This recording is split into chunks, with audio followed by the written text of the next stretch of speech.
안녕하십니까? 예, 반갑습니다. 오늘부터 이제 새로운 시리즈 네 번째로 복음이신 예수 그리스도에 대해서 전하고자 합니다. 이번 시리즈에서는 전체적인 주제가 바로 이제 복음이신 예수 그리스도이신데, 오늘은 이제 그 중에서 이제 크게 또 이제 네 가지 소주제로 이렇게 나누어지는데요. 첫 번째 주제가 예수 그리스도는 누구신가? 그다음에 두 번째 주제는 한 네 번째 정도에 또 전할 것인데요. 예수 그리스도는 무슨 일을 하셨는가? 그리고 이제 또 그 다음 주제가 예수 그리스도는 나와 무슨 관계가 있는가? 그리고 이제 마지막 주제는 예수 그리스도로 사는 삶에 대해서 이렇게 크게 네 가지 중간 주제가 들어가고요. 거기에 이제 또 한 세 차례씩 이렇게 말씀을 세분해서 전하려고 합니다. 그러니까 오늘은 이제 예수 그리스도는 누구신가라는 그러한 중간 주제 가운데서 인류의 구제불능 죄인됨과 구원자에 대한 약속이라는 그러한 제목으로 오늘 말씀을 함께 살펴보려고 합니다. 지금까지 이 시리즈 세 번째에서는 죄에 대한 부분을 집중적으로 다루었습니다. 사실은 이 구원의 문제에 있어서 가장 큰 오해 중에 하나가 뭐냐면 내가 뭘 어떻게 해야 되나 이런 생각들을 많이 하는 것입니다. 그래서 제가 어떻게 하면 구원을 받을 수 있나요? 라고 하면서 무엇을 해야 되는 것처럼 자꾸 이렇게 자기 자신에게 포인트를 두는데요. 하나님 말씀을 자세히 살펴보게 되면 결론이 나옵니다. 그것은 뭐냐? 인간인 저와 여러분은 그 무엇도 할 수 없는, 아무것도 할 수 없는, 그야말로 그냥 지옥행인 그러한 죄인인 것이 너무나 분명합니다. 그래서 이 사실을 먼저는 확실하게 깨닫는 것이 너무나 중요합니다. 이것만 분명히 깨닫게 된다면 사실 구원을 받는 것은 그렇게 어려운 문제가 아니게 됩니다. 그러나 반대로 자신이 정말 죄인인 사실을 잘 알지 못하면 아무리 이 구원의 소식을 들어도 내 것이 되지를 못하는 그런 경향성이 있다는 것입니다. 그래서 세 번째 시리즈에서 계속적으로 말씀드린 것처럼 저와 여러분 모두는 태생이 무슨 볼펜이냐? 검정색 볼펜. 아시겠죠? 검정색 볼펜은 무슨 색깔을 낸다? 바로 검정색밖에 낼 수가 없는 것입니다. 몸부림치고 애쓰고 기도하고 금식하고 교회를 열심히 다니고 뭐 헌금을 바치고 어떤 걸 하더라도 검정색 볼펜이 빨간색 볼펜 될 리는 없다는 것입니다. 이것이 무슨 뜻이냐면 바로 저와 여러분은 본질상 진노의 자녀라는 것입니다. 본질상 썩은 죄인이기 때문에 그냥 지옥행일 수밖에 없다. 그러면서 죄가 무엇인가에 대해서 살펴보았잖아요. 죄는 목적을 빗나간 것입니다. 볼펜으로 치면 뭡니까? 글씨를 써야 되는데 물이 안 나오는 것입니다. 이것이 뭐냐면 볼펜의 가장 근본적인 문제가 되는 것이죠. 볼펜이 글씨가 안 나온다, 물이 안 나온다, 그러면 있으나 마나한 것입니다. 버릴 수밖에 없는 거죠. 그런 것처럼 하나님이 우리 인간을 지은 그 근본적인 창조 목적을 빗나가 버리면 그것이 죄라는 것입니다. 그 목적에 대해서는 지난번에 계속 말씀드렸죠. 하나님 형상대로 지어서 하나님과 사귐을 갖도록, 또 하나님 모양대로 지어서 하나님을 마음의 중심의 주인으로 모시고 살도록, 그리고 이제 뭡니까?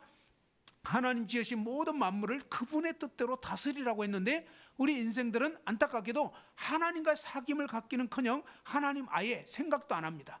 계신지도 몰라요. 그러면서 자기 마음대로 살아가고 있고 마음에 하나님 모신 것이 아니라 하나님만 빼놓고 다 모시고 있어요. 하나님 빼놓고 그냥 그 게임을 계속 즐기면서 그냥 또 보면은 이제 탁구 뭐 이런데 그냥 운동 스포츠에 빠져가지고 축구 빠져가지고 정신 못 차립니다. 자, 우리 인생은요 시간만 나면 이상하게 딴 것을 자꾸 접하게 됩니다. 저도 이제 이번 주에 지나면서 뭐 이렇게 도쿄 올림픽 한다 해가지고 그 올림픽 할 때 뭐 우리나라 축구했던 거, 또 아니면 뭐 유도 선수들 유도했던 거 뭐 이런 걸 잠깐 보게 되는데 보다 보니까 계속 이제 거기에 자꾸 이렇게 관심이 가더라고요. 아무튼 우리 인생은 뭡니까? 뭔가 어떤 건수만 나면 하나님 아닌 다른 것에 마음이 뺏기게 되어 있습니다.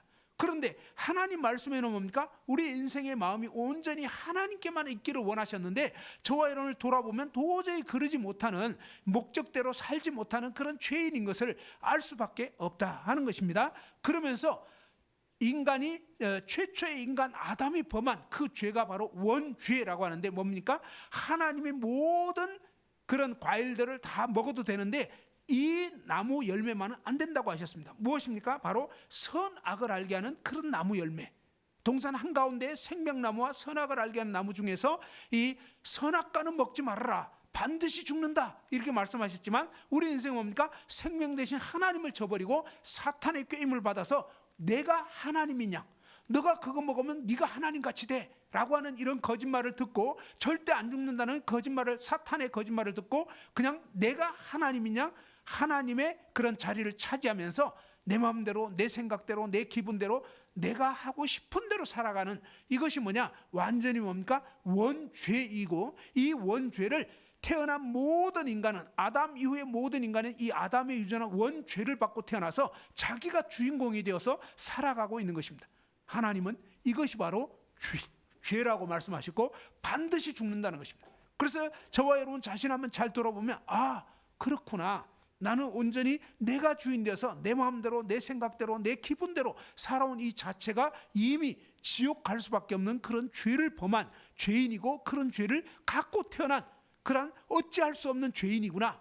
그리고 이제 이런 가운데서 아직도 죄를 깨닫지 못할 때, 죄인인 걸 깨닫지 못할 때 하나님은 10계명을 주셨습니다. 10가지 명령을 주셔서 이 명령을 어긴 것이 죄라고 하셨습니다. 10가지 명령에는 하나님을 향해서 우리 인생이 어떠해야 되는가, 하나님을 어떻게 사랑해야 되고, 또 하나님 지은 우리 인간에 대해서, 서로에 대해서는 어떻게 사랑해야 되는지 이것을 말씀하셨는데, 그런데 안타깝게도 우리 인간은 뭡니까? 이 하나님의 10가지 계명을 다 어겨버린, 그리고 이제 뭡니까? 그 외에도 로마서 1장 28절 이하에 마음에 하나님 두기를 싫어하면서 온갖 그런 행위의 죄를 지은 것들을 쭉 알려주고 있습니다. 자, 이러한 죄인된 모습을 쭉 살펴보았을 때 우리가 알게 되는 것은 뭐냐면, 바로 이 한 사람 아담으로 말미암아 죄가 세상에 들어왔고, 죄로 말미암아 사망이 들어와서 모든 사람이 이제 죄를 지었기 때문에 모든 사람은 그냥 가만히 내버려둬도 다 지옥에 던져질 수밖에 없는 그러한 상태라는 거, 저와 여러분이 그런 처지라는 것을 분명히 깨닫는 것이 중요하다는 것입니다. 본질상 진노의 자녀라는 것은 이제는 뭡니까? 스스로 어찌할 수 없는, 마치 흑인이 그 피부를 희게 할 수 있냐? 안 되는 거죠. 표범이 반점을 변할 수 있느냐? 안 되는 것입니다. 그런 것처럼 뭡니까? 이미 우리 인생은 죄 가운데 나서 죄 가운데 살다가 영원한 지옥에 던져질 수밖에 없는, 저와 여러분 스스로는 도저히 구원의 여망이 없는 것입니다. 로마서 3장 23절에는 모든 사람이 죄를 범했다 그랬습니다. 어떤 사람이 죄를 범했다고요? 모든 사람. 그 모든 사람 속에는 저와 여러분 다 포함될까요? 포함되죠. 그러면서 어떻습니까? 저와 여러분 모두가 다 죄를 범했고 죄 가운데 났기 때문에 하나님 영광스러운 그 천국에 들어갈 수 없는 그런 처지고요. 로마서 6장 23절에는 죄의 삭선 사망이다 그랬습니다. 이러한 죄 가운데 살은 사람들은 그 죄값으로 영원한 지옥에 던져질 수밖에 없는, 그것이 인간의 기본적인 운명이라는 것입니다. 안타깝게도 이것은 마치 뭡니까? 저와 여러분은 이 죄악의 늪에 빠진 상태와 같다는 것입니다. 온 인류가 사실은 죄악의 늪에 빠져버린 것입니다. 사실은 죄악의 늪에 빠진 것뿐만 아니라 자기 자신이 죄덩어리예요. 안타깝게도 주변도 죄지만 내 본질 자체가 죄라고 하는 것입니다. 완전히 시꺼먼 죄인이라는 것입니다. 그러면서 마치 또한 무너진 빌딩에, 그 빌딩의 그런 잔해에 파묻혀버린 것처럼, 수십 메타 아래에 지금 완전히 갇혀버린 것처럼 그러한 상태와 같다는 것입니다. 그래서 스스로는 도저히 거기서 탈출할 수가 없습니다.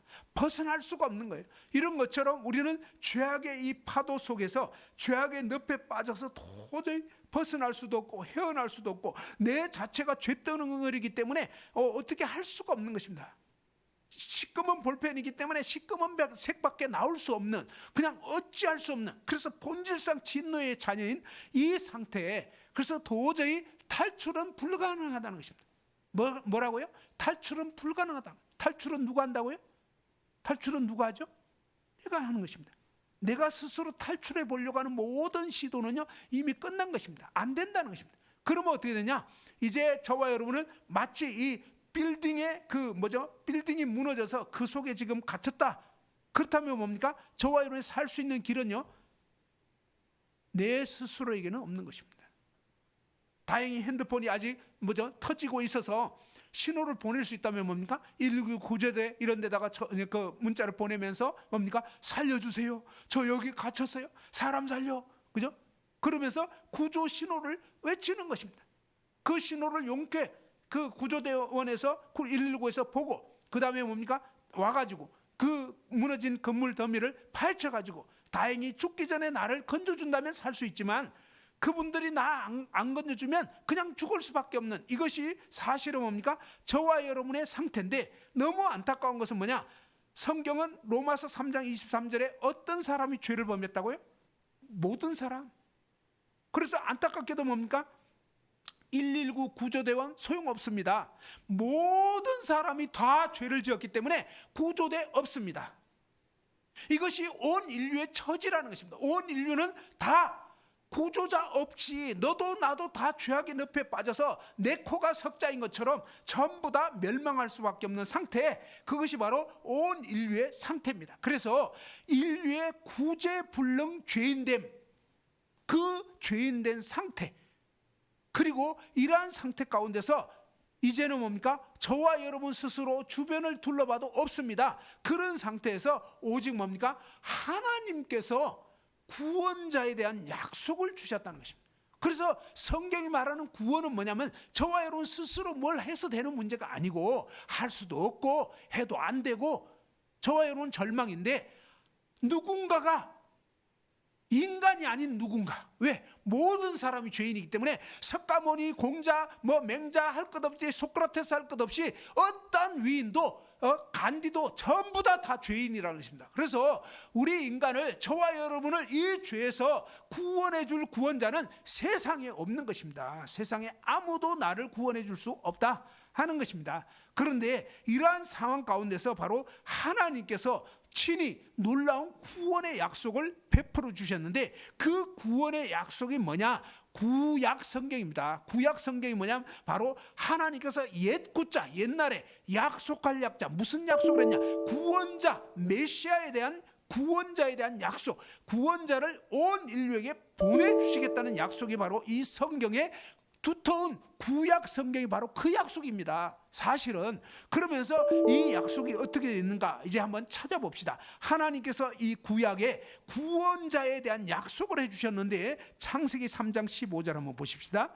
인간이 원죄에 빠졌을 때, 자, 아담과 하와가 원죄를 지었잖아요. 그 원죄를 지었을 때 하나님께서 그 아담과 하와에게 어떤 약속을 해주셨는지 한번 다 같이 읽어봤으면 좋겠습니다.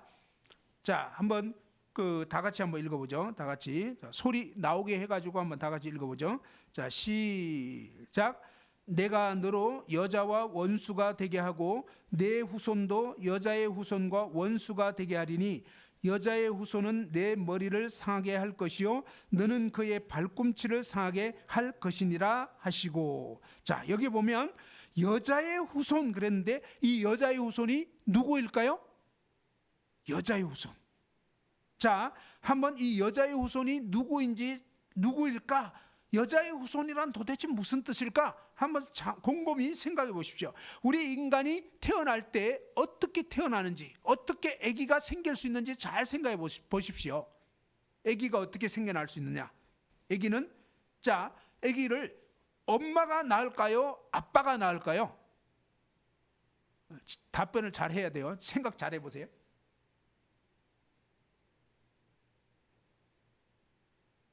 어떤 분들은요, 엄마가 아기를 낳는다고 생각하는데 사실은 그렇지가 않습니다. 엄마는 아기를 낳는 것이 아니고 아기를 낳는 것은 누구냐면 아빠입니다. 아빠의 씨가 엄마의 뱃속에 들어와서, 엄마는 뭐냐면 낳는 것이 아니라 어떤 의미에서 기르는 것입니다. 뱃속에서 10달 동안, 9달 동안 기르고, 그 다음에 뭡니까? 이 바깥으로 나온 가운데서 또 기르고. 그러니까 어떻게 보면 엄마는 기르는 것이고 아빠가 낳는 것입니다. 그래서 모든 아담 이후의 인간은 전부 다 사실은 뭐냐면 남자가 낳은 거예요. 남자가 낳지 않고는 사실은 이 세상에 인간이 태어날 수가 없게 되어 있는 것입니다. 그렇죠? 자, 그런데 하나님께서 뭐라고 말씀하셨냐면 놀라운, 좀 뭐랄까 이해하기 어려운 그런 말씀하신 거예요. 인간이 범죄하자마자 하나님께서 아담과 하와와 온 인류에게 무슨 약속하셨냐면 창세기 3장 15절, 내가 너로, 하나님이 사탄 너로 여자와 원수가 되게 하고, 그죠? 이 여자가 사탄에게 미혹이 됐습니다. 그러면서 이 여자와 원수가 되게 하고 너의 후손도, 자, 사탄 너의 후손도 여자의 후손과 원수가 되게 하리니, 사탄과 그 졸개들, 그러면서 뭡니까? 여자의 후손과 원수가 되게 하리니 여자의 후손은 너의 머리를 상하게 할 것이다. 여자의 후손이 사탄의 머리를 짓이겨 버리다, 완전히 깨뜨려 버리다, 이런 뜻입니다. 박살내 버린다는 것입니다. 자, 그런데 사탄 너는 그의 발꿈치를, 여자의 후손의 발꿈치를 상하게 할 것이다. 그죠? 그 과정에서 여자의 후손도 상당한 부상을 입게 되는 이런 장면이 뭡니까? 예언된 것입니다. 예언. 그런데 여기서 말씀드린 것처럼 모든 인간은 다 남자의 후손이에요. 아담 이후에 모든 인간은 다 남자의 후손이거든요. 남자의 씨를 받아서 태어나게 돼 있습니다.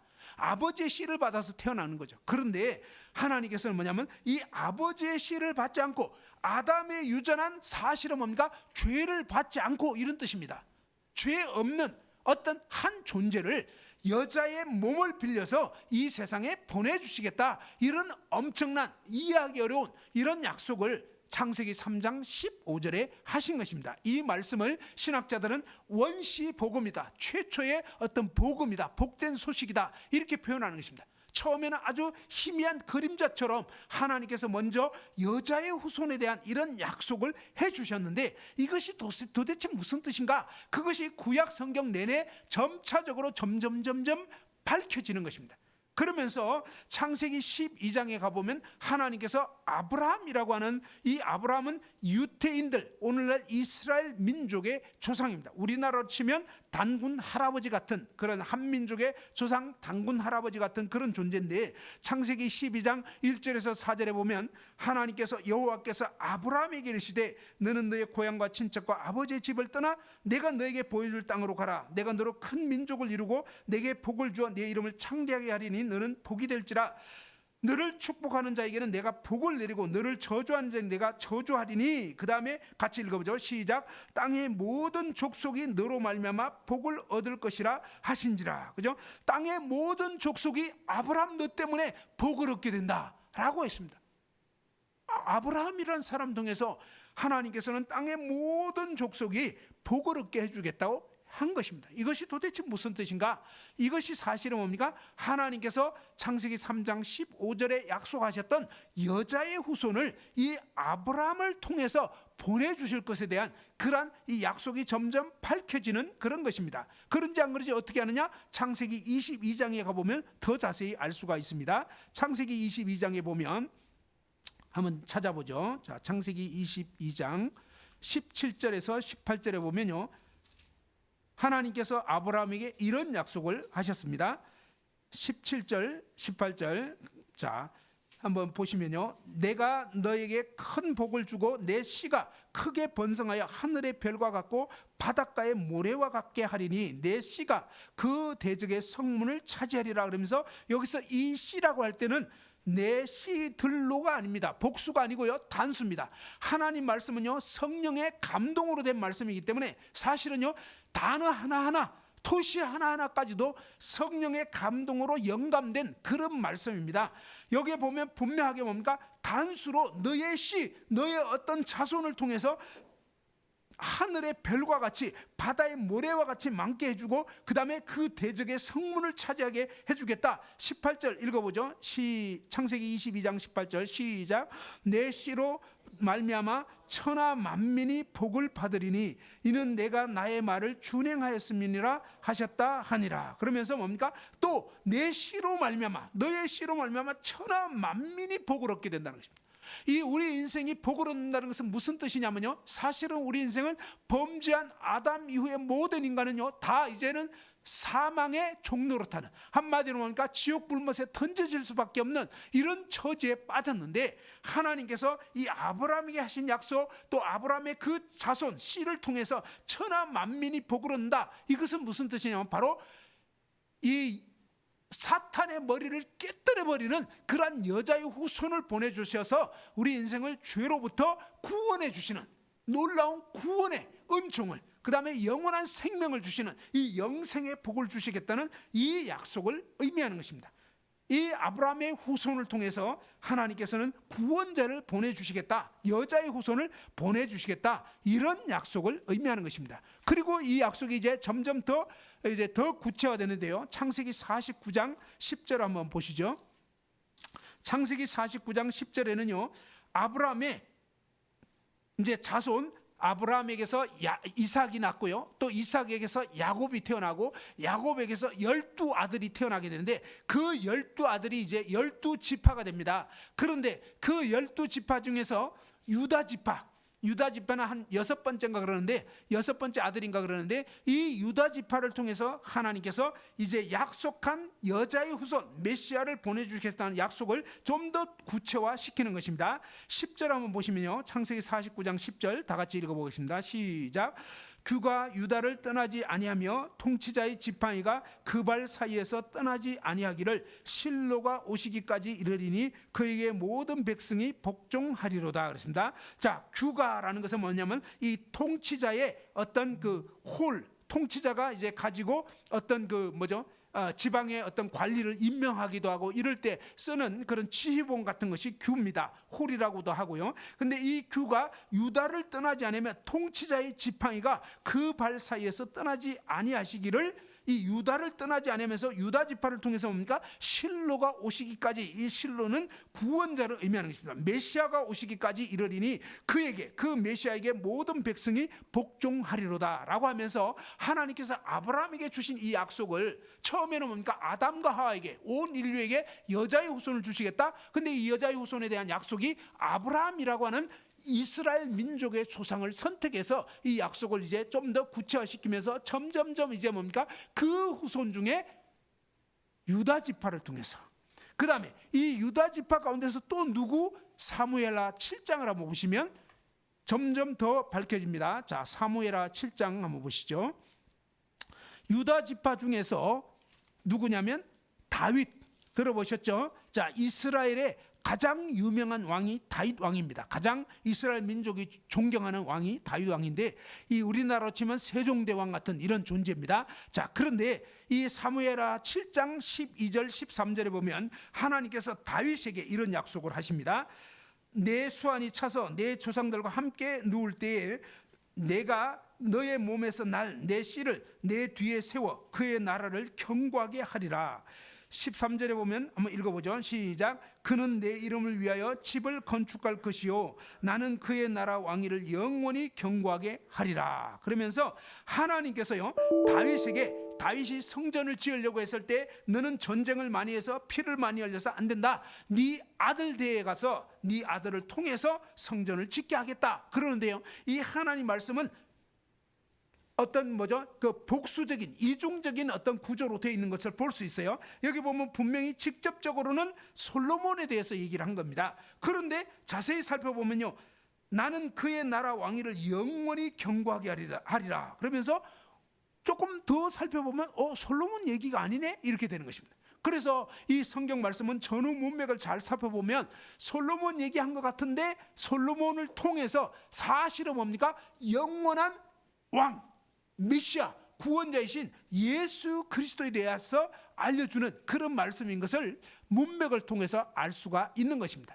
아무튼 하나님께서는 이 다윗의 몸을 통해서 다윗에게서 날 씨를 약속하셨고요, 그 씨가 마치 아브라함의 씨라고 한 것처럼 똑같은 구조로 되어 있는 것입니다. 단수로 되어 있고요, 이 씨를 통해서 그 나라 왕위를 영원히 견고하게 하리라. 이것은 결국은 메시아이신 예수 그리스도의 왕국을 세우실 하나님의 그런 거룩한 영원한 계획에 대해서 사실은 알려준 것입니다. 그러면서 이제 이 약속이 다윗에게까지 유다 지파 가운데서 다윗 왕의 후손 가운데 날 것이라고 하셨고요. 그 다음에 더 구체화되는데 이제 이사야 7장 14절에 보면 여자의 후손이 뭘 뜻하는지 이제 조금 더 힌트를 알 수가 있는 것입니다. 자, 이사야 7장 14절 한번 읽어보죠.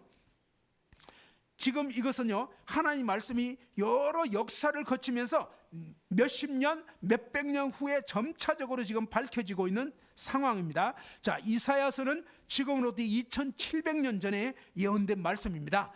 창세기 말씀은요, 기록되기는 3500년 전점에 기록이 된 거고요. 창세기의 그 역사 자체는 지금부터 한 6000년 전이라고 볼 수가 있습니다. 자, 이사야 7장 14절 다 같이 한번 읽어보죠. 시작. 그러므로 주께서 친히 징조를 너에게 주실 것이라. 보라, 처녀가 잉태하여 아들을 낳을 것이요 그의 이름을 임마누엘이라 하리라. 하나님께서 친히 징조를 너에게 주실 것인데, 보라, 처녀가 잉태하여 아들을 낳을 것이요 라고 말씀하는데, 여기서 말하는 이 처녀는요, 남자와 잠자리를 같이 하지 않은 수처녀를 말하는 것입니다. 그런데 이 수처녀가 잉태를 하게 된다는 것입니다.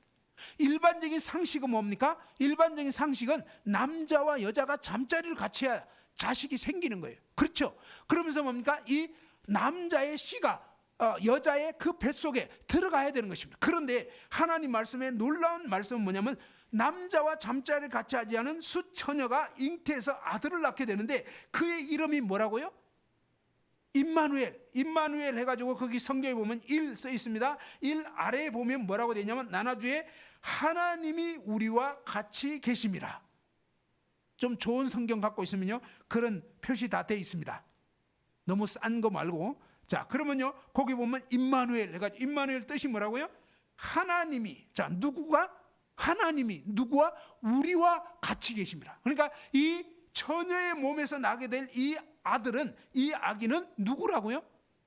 성경은요, 거짓이 없는 하나님 말씀이에요. 단 하나의 거짓도 없는 하나님 말씀에서 뭡니까? 이 수처녀의 몸에서 나게 되는 이 아들은 하나님이라는 것입니다. 하나님이 인간 세상에 오신다, 이런 얘기입니다. 엄청난 사실입니다. 이것은 정말 상상하기 어려운 그런 놀라운 말씀인데, 여러분, 민수기 23장 19절에요, 하나님은 사람이 아니시니 거짓말하지 않는다는 것입니다.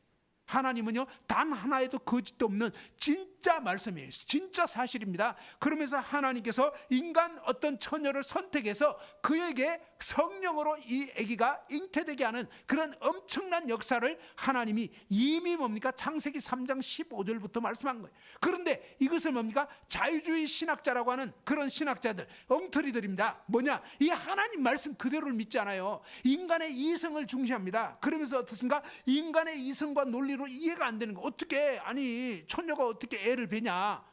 남자랑 잠자리도 안 했는데 그건 인간적으로 상식적으로 맞지 않다. 이래가지고 뭡니까? 이 처녀 마리아를 통해서 탄생하게 된 이 메시아에 대한 것을 믿질 않습니다. 그들은 믿는 사람들이 아니에요. 사실은 뭡니까? 정말 사탄의 앞잡이들입니다. 지옥에 던져지기에 너무 마땅한, 왜? 하나님 말씀 그대로를 믿지 않기 때문에 사실은 뭡니까? 사탄의 일꾼들입니다. 정말이에요. 우리는 하나님 말씀을 있는 그대로 믿어야 돼요. 계시록에도 보면 이 말씀에서 더하거나 빼면 안 된다고 되어 있습니다. 우리는요, 다른 걸 믿는 게 아니에요. 우리는 오직 이 기록된 하나님 말씀을 그대로 믿는 것입니다. 왜? 말씀은 하나님 자신이기 때문에. 이 하나님은 변개치 않는 분입니다. 우리의 신앙의 근거는 이 영원히 변치 않는 이 하나님 말씀에 둬야 하는 것입니다. 이사야 9장 6절에 보십시오. 이제 이 약속이 더 구체적으로 밝혀집니다. 이사야 9장 6절 7절 다 같이 한번 읽어보겠습니다. 시작. 이는 한 아기가 우리에게 낳고 한 아들을 우리에게 주신 바 되었는데, 그의 어깨에는 정사를 메었고 그의 이름은 기묘자라 모사라 전능하신 하나님이라 영존하시는 아버지라 평강의 왕이라 할 것임이라. 그 정사와 평강의 더함이 무궁하며 또 다윗의 왕자와 그의 나라에 군림하여 그 나라를 굳게 세우고 지금 이후로 영원히 정의와 공의로 그것을 보존하실 것이라. 만군의 여호와의 열심히 이를 이루시리라. 누가 이 일을 이루시냐? 하나님이 전능하신 우주 만물을 창조하신 절대 주권자이신 하나님께서 하시겠다는 것입니다. 어떻게 해요? 한 아기가 처녀의 몸을 통해서 나게 하시는데, 이 아기는요 한 아들을 우리에게 주신 바 되었는데 그 어깨에는 정치적인 권세를 메었다는 것입니다. 무슨 얘기냐? 그분은 왕이시라는 것입니다. 왕권을 가진 분이고 그의 이름은 기묘자. 기묘자라는 것은 영어로 보면 미스테리입니다. 미스테리. 정말 신비, 비밀입니다. 너무나 놀라운 분이기 때문에 비밀스러운 분이고, 모사, 원더풀 카운셀러, 놀라운 상담자라는 것입니다. 그분은요 인간 마음을 꿰뚫어 보시는 분이에요. 그분이 모르시는 분이 없어요. 그분은 정말 어떠한 사람들의 그 마음도 그 아픔도 헤아릴 줄 아는, 다 파악하시는, 그러면서 놀랍게 상담해 주시는, 예수 그리스도께 나와서 정말 위로받지 않은 그런 인생들이 없는, 어떠한 사람도 정말 위로해 주실 수 있고 상담해 주실 수 있는 놀라운 상담자고, 사실 그분이 누구냐? 전능하신 하나님이라. 예? 이 아기가 전능하신 하나님이라니까요. 인간 아닙니다. 4대 성인 아니라고요. 이 하나님 말씀 우리가 정말 눈을 열고 봐야 하는 것입니다. 이분은 전능하신 하나님, 영존하신 아버지. 사실은 뭡니까? 구약의 그 하나님이 신약의 그 하나님인 것입니다. 이 영존하시는 그런 아버지고 평강의 왕이라는 것입니다. 그러면서 이 다윗의 왕좌에 앉아서 뭡니까? 다윗의 왕자와 그 나라에 군림하여 그 나라를 굳게 세우고 지금 이후로 영원히 정의와 공의로 그것을 보존하실 것이라. 영원히. 그분은 영원자입니다. 단순한 인간 아닙니다. 그분은 영원자, 영원 절대자신 그분이 다윗의 왕자에 앉아서 영원히 통치하시게 되는 것을 구약 성경이 이렇게 너무나 놀랍게 예언하시고 있는 것입니다. 그러니까 이 하나님 말씀도 우리가 차근차근 살펴본다면, 그 다음에 미가서 5장 2절을 봅시다. 좀 더 구체적으로 그러면 이 메시아 구원자가 어디서 나게 되느냐 하는 것입니다. 구약 성경 미가서 5장 2절에 보면 이렇게 되어 있습니다. 미가서 5장 2절, 여기 보면 또 다 같이 읽어보죠. 시작. 베들레헴 에버라다야, 너는 유다 족속 중에 작을지라도 이스라엘을 다스릴 자가 내게서 내게로 나올 것이라. 그의 근본은 상고에 영원에 있느니라. 자, 베들레헴 에버라다가요 바로 이스라엘의 베들레헴이라고 하는, 예루살렘에서 얼마 떨어지지 않은 그곳에 있습니다. 이 베들레헴 에브라다라고 하는 그런 지역이 있는데 작은 마을이 있습니다. 너는 유다 족속 중에 작을지라도, 작은 마을일지라도 이스라엘을 다스릴 자가 너에게서 나에게로 나올 것이라. 그런데 이 이스라엘 다스릴 그 메시아가 베들레헴에서 나게 되는데 그의 근본이 뭐냐 하겠습니다. 그의 근원, 출처가 뭐냐 하겠습니다. 상고에 영원에 있느니라. 이분은요 영원자라는 것입니다. 이분은 단순한 한 인간이 아닙니다. 바로 이분은 영원자가 이 세상에 오시게 되는 그런 엄청난 사실을 알려주는데, 어디로? 바로 이스라엘 땅 베들레헴에서 나시게 된다는 것입니다. 그러면서 이 놀라운 사실을 뭡니까? 성경에서는 분명하게 알려주고 있습니다. 누가복음 2장에 보면 나와 있어요. 그 다음에 마태복음 1장에도 나와 있습니다. 자, 이러면서 뭡니까? 예수 그리스도께서 어디에서 나시게 되는지 누가복음 2장에서는 아주 구체적으로 분명하게 알려주고 있는데요. 거기에 보면 누가복음 2장 1절에 보면 이렇게 되어 있습니다. 2장 4절에 요셉도 다윗의 집 족속이므로 갈릴리 나사렛 동네에서 유대를 향하여 베들레헴이라는 다윗의 동네로, 그죠? 다윗의 동네 베들레헴으로 가게 되면서 그 약혼한 마리아와 함께 호적을 올라가니 마리아가 이미 잉태하였더라. 그러면서 거기 있을 그때 해산할 날이 차서 첫 아들을 낳아 강보로 싸서 구유에 뉘었으니 이는 여관에 있을 곳이 없음이라 하면서 바로 이 유대 땅 베들레헴에서 예수 그리스도께서 나시게 되는 이런 엄청난 사실을 알려주고 있습니다. 자, 그러면서 마태복음 1장에 가보면요 이렇게 되어 있습니다. 마태복음 1장 1절, 여러분이 성경을 혹시 보신 적이 있다면 이 마태복음 1장 보시다가 기가 질린 그런 경우가 많이 있을 거예요. 그런데 왜 이 족보 얘기가 1장에 쭉 나와 있는데 왜 하필이면 이런 족보 얘기를 장황하게 기록해 놨냐 이겠습니다. 그 이유가 여기에 나온 것입니다. 지금까지 본 말씀처럼 마태복음 1장 1절 한번 보십시다. 다 같이 읽어보죠. 시작. 아브라함과 다윗의 자손 예수 그리스도의 계보라. 아까 말씀드렸죠. 하나님께서 여자의 후손을 보내주시겠다. 그러면서 뭡니까? 인간이 타락하자마자 창세기 3장 15절에 여자의 후손에 대한 약속을 하셨는데 그 여자의 후손에 대한 약속이 아브라함에게서 구체화되는 것입니다. 그러면서 아브라함의 씨 가운데서 그 씨를 통해서 천하 만민이 복을 얻게 된다. 천하 만민이 멸망에서 건짐을 받게 된다. 구원받는 놀라운 역사가 이 구원자를 통해서 이루어질 거라고 한 것입니다. 사실은요, 예수 그리스도는 마치 슈퍼맨 같은 것입니다. 슈퍼맨 같은 그런 분이에요. 사실 슈퍼맨과 비교할 수 없어요. 우리 인간이 뭡니까? 슈퍼맨 영화도 만들고 이러는데 진짜 슈퍼맨은 예수 그리스도예요.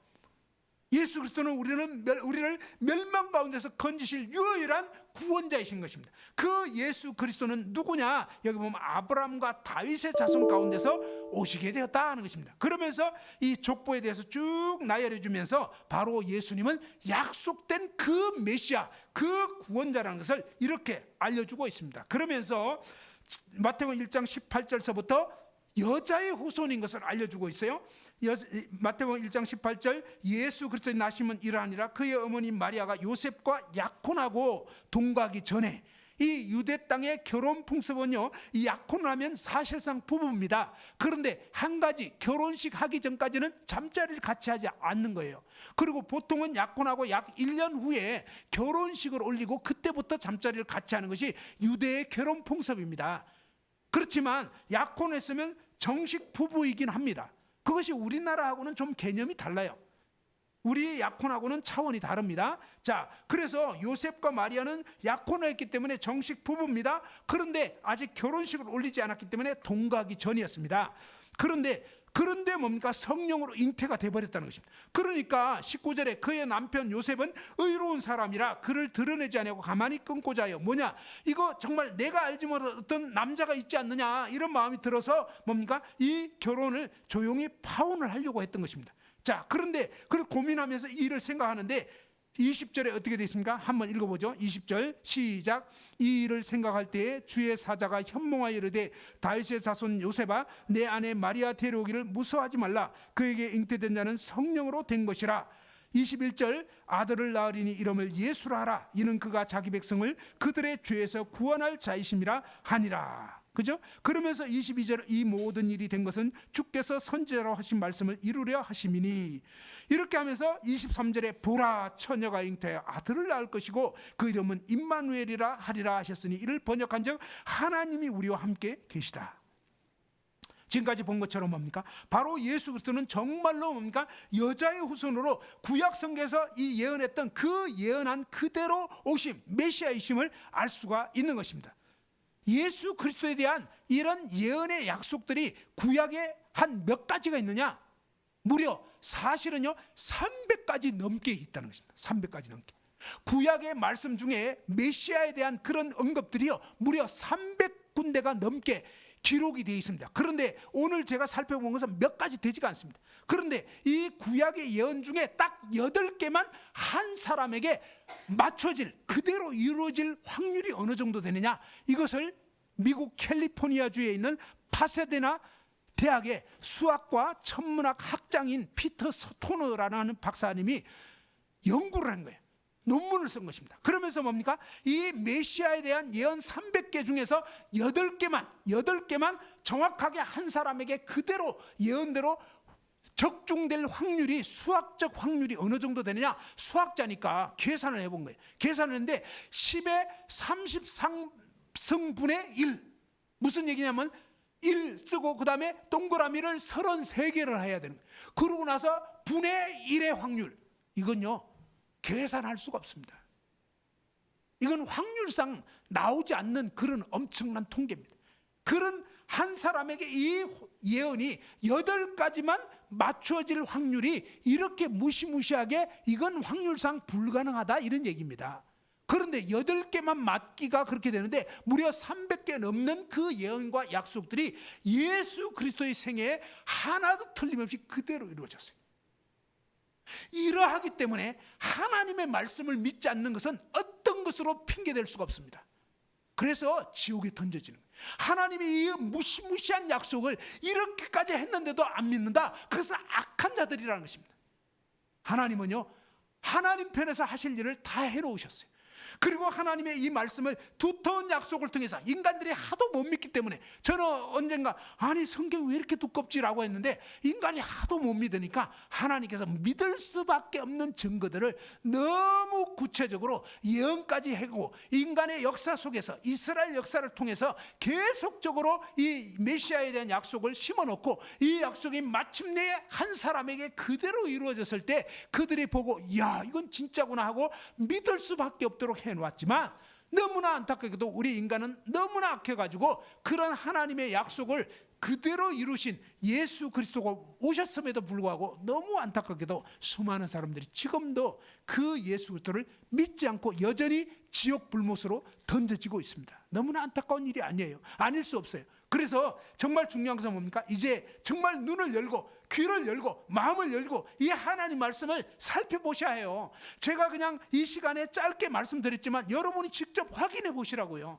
그래서 전했던 말씀 구절 찾아보시기도 하고 300가지 넘는 약속이 있다고 하는데, 이런 거 요즘 인터넷 참 잘 돼 있더라고요. 그래서 네이버 같은 데 찾아서 메시아 약속 쫙 찾아보고 구약에 어떻게 돼 있는지 보시고요, 신약에 어떻게 이루어진지 확인해 보세요.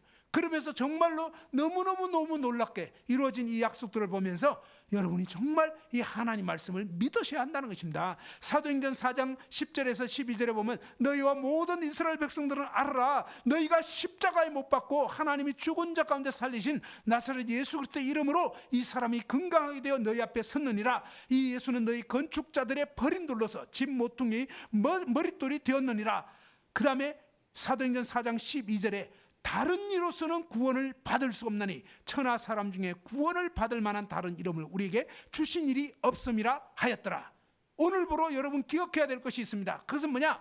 성경은요 너무나 명백하게 2000년 전 유대 땅에 오셨던 이스라엘 땅, 유대 땅 베들레헴에 오셨던 그분이 메시아라고 분명히 알려주고 있습니다. 그런데 오늘날 이 한국에 엉터리 메시아들이 굉장히 많이 있어요. 수십 명이 돼요. 신천지에서는 이만희를 갖다가 무슨 메시아라고 그러고, 통일교에서는 문선명, 또 무슨 JM에서는 정명석, 그런데 전부 다 사기꾼들입니다. 여러분, 그런 것은 정말로 거짓말이에요. 성경은 너무나 분명히 말합니다. 한국에서 태어난 어떤 존재는 절대 메시아 될 수 없습니다. 예수님 다시 오실 때는요 정말 하늘로부터 오시기 때문에 여기 있다 저기 있다 이렇게 말할 수가 없습니다. 그때는 이미 그냥 휴거가 돼버리는 것입니다. 정말 예수님 오시면 진짜 믿는 사람들은 하늘로 올려가 버려요. 그래서 어디 있다 저기 있다 이렇게 말하면서 전부 다 이단들입니다. 절대로 그런 거 쫓아가면 안 돼요. 그리고 성경은 분명히 말씀했습니다. 2000년 유대 땅 베들레헴에서 나신 그분 대한민국 사람 아닙니다. 그러니까 또 미국 사람도 아니에요. 오직 이 이스라엘 땅 가운데서, 이스라엘 유대 땅 가운데서, 이스라엘 민족 가운데서 하나님께서 그 민족을 통해서 메시아를 보내주겠다 이렇게 이미 약속을 한 것입니다. 그렇게 해서 2000년 전 유대 땅 베들레헴에서 나셨던 그 처녀 마리아의 몸에서 나신 예수 그리스도, 그분이 바로 유일한 구원자이시고, 이분은 누구냐? 우리가 좀 전에 봤던 것처럼 그분은요 하나님이 이 세상에 오신 분이에요. 이 부분에 대해서는 이제 다음 시간에 좀 더 자세히 말씀드릴 거예요. 그래서 정말 이분이 단순한 4대 성인 아니구나, 이분은 하나님이시구나. 맞아요. 그분은 하나님이 이 세상에 오신 거예요. 왜? 모든 인간은 다 죄인이라, 다 지옥 자식이라 다 멸망할 수밖에 없어요. 우리는 서로를 구원해 줄 수 있는 그런 존재가 못 돼요. 내 자신도 멸망해서 건질 수 없는, 할 수 없는 행악의 종자이기 때문에 하나님께서 인간 말고 하나님이 직접 그 아들을 보내주셨다는 것입니다. 그 아들 하나님을 이 세상에 보내주신 분이 메시아, 구원자이신 예수 그리스도라는 것입니다. 오늘 이제 이 중간 주제인 예수 그리스도는 누구이신가? 그분은 바로 약속된 구원자라는 것입니다. 그분은 사실은 하나님이신데 이 부분에 대해서 다음 시간에 더 자세히 말씀드리겠다고 했습니다. 아무튼 여러분, 이번 시간에 이제 창세기 3장 15절 과제, 이사야 9장 6절에서 7절, 마태복음 1장 1절에서 또 1절 18절에서 25절, 2장 1절 이런 부분들을 읽어보시고, 또 정말 자신이 죄인이고 구원받기를 원하는 간절한 마음이 있는 분들은 요한복음을 기도하면서 읽어보시기 바랍니다. 그렇게 해서 이 하나님 말씀이 여러분 가운데 정말로 믿어지고, 이분이 진짜 메시아구나, 이분이 바로 나를 죄에서 구원해 주셨구나, 이 사실을 확실히 깨닫고 예수님 믿게 되신다면 여러분 정말 구원받게 되는, 하나님 자녀가 되는 엄청난 그러한 축복이 임하게 되는 것입니다. 아무튼 이 말씀을 잘 귀 기울여 들으시고요, 말씀을 천천히 읽어보시기 바랍니다. 기도하고 마치겠습니다. 하나님 아버지, 은혜를 감사드립니다. 정말 이 구제불능인 죄인인 저희들 자신을 보았습니다.